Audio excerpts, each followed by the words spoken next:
Hello, I'm Simon Whistler, you're watching TopTenzNet, and in the video today, we're looking at the top 10 Irish myths and legends. Let's get started.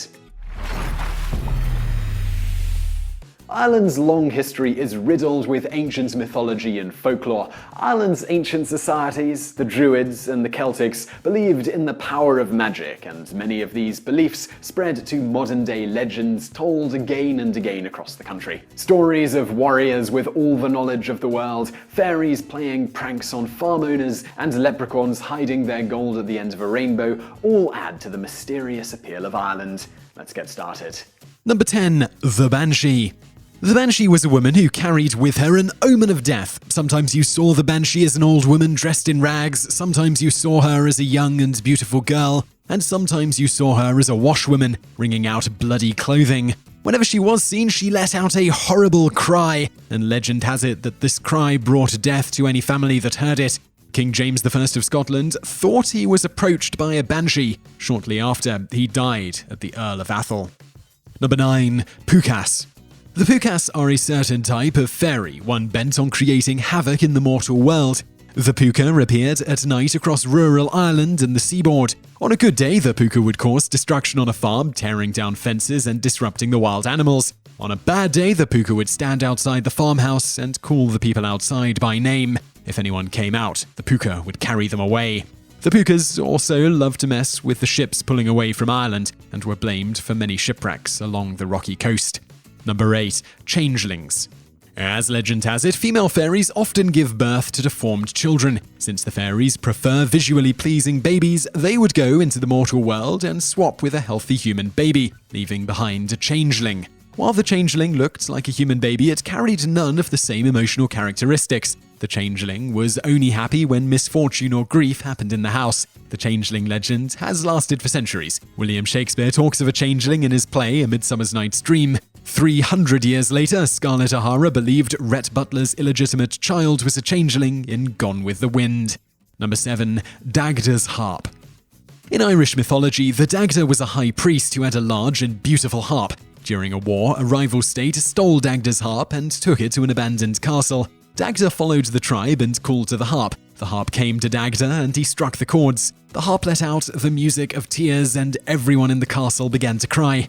Dagda struck the chords again and the harp played the music of mirth and all the warriors began to laugh. Then Dagda struck the chords a final time and the harp let out the music of sleep. Everyone but Dagda fell into a deep sleep, allowing him to escape with his magical harp unharmed. Number 6. The Children of Lir. The story of the Children of Lir comes from the Irish mythological cycle. Lir was the lord of the sea. He had a wife and 4 children. When Lir's wife died, he married his wife's sister, Aoife.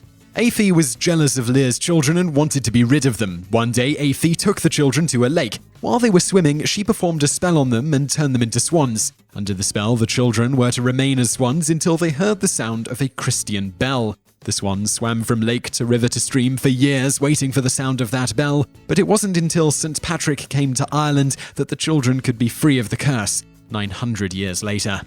Number 5. St. Patrick.